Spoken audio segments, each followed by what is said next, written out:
श्री हा स्वामी नमस्कार. समर्थ. श्री स्वामी समर्थ. ताई आपल्याला नाव सांगायचं आहे.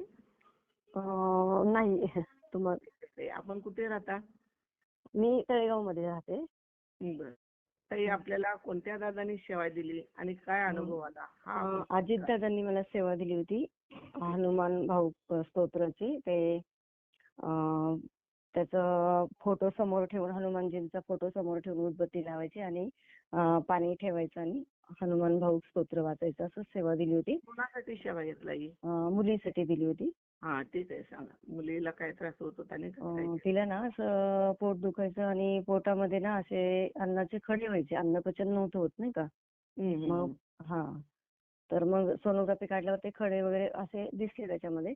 मग नंतर औषध वगैरे घेतलं पण एवढा काही फरक नाही पडला. तेवढा 2 दिवसापुरता 3 दिवसापुरता इफेक्ट व्हायचा. मग दादांनी सेवा दिली. मी दादांना फोन केला. मग दादांनी सेवा दिली की हनुमान भाऊ स्तोत्र वाचा, त्याचं पाणी द्या प्यायला वगैरे नाही का. आणि अजून एक काहीतरी दिलं पण मला ते आठवत नाही का, दादा महिना होऊन गेले ना ते.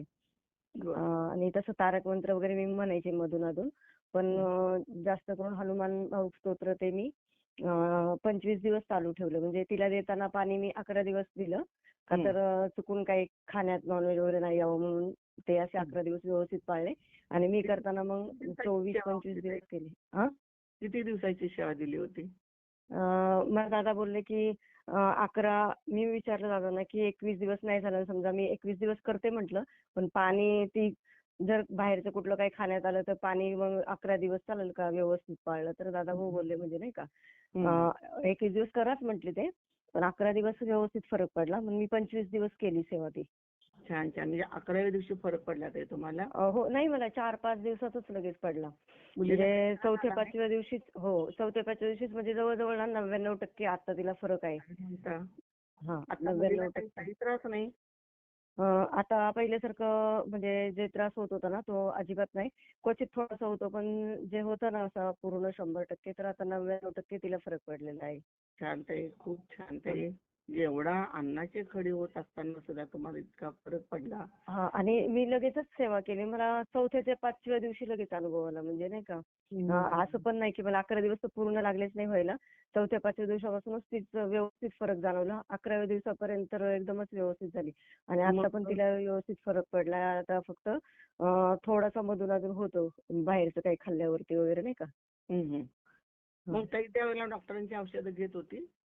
डॉक्टरांचं औषध गोळी दिली होती डॉक्टरांनी, 2दा दिल्या होत्या. पण ते गोळीचं काय व्हायचं, त्या दिवसापुरताच फरक पडत होता असं नाही का.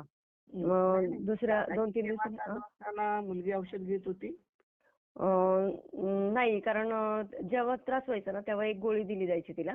तर ती गोळी दिल्यावर मग तेव्हा दिवसापुरतं बरं वाटायचं. मग 2 दिवसांनी परत तसंच व्हायचं, 2-3 दिवसांनी नाही का. मग 3 वेळा मला वाटतं गोळ्या झाल्या, 2 का 3 वेळा.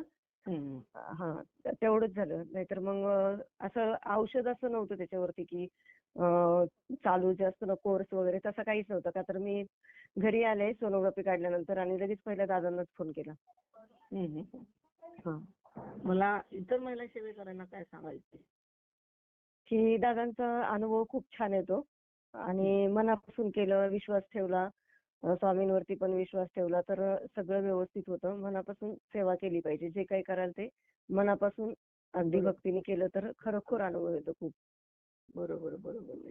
ठीक आहे ताई, आम्ही तुमचा अनुभव शेअर करतो. आणि ताई एक सांगायचं मला, तारक मंत्राचं पण असंच आहे. तारक मंत्र पण जेव्हा आपल्या मनात काही चालू असतं किंवा जेव्हा एखाद्या गोष्टीची आपल्याला भीती वाटते किंवा काही पण असतं असं, त्यावेळेस आपण जर तारक मंत्र मनापासून म्हणायला सुरुवात केला ना तर खरोखर म्हणजे हे होतं, म्हणजे आपला जो प्रॉब्लेम असतो ना तो सुटतो खूप पटकन. तो एक अनुभव आहे. तारक मंत्राची पण तेवढीच ताकद आहे. हो, तारक मंत्राचं पण आहे तसंच. ठीक आहे ताई, आम्ही तुमचा अनुभव शेअर करतो. थँक्यू ताई. धन्यवाद दादा आणि ताई. हो हो, ठीक.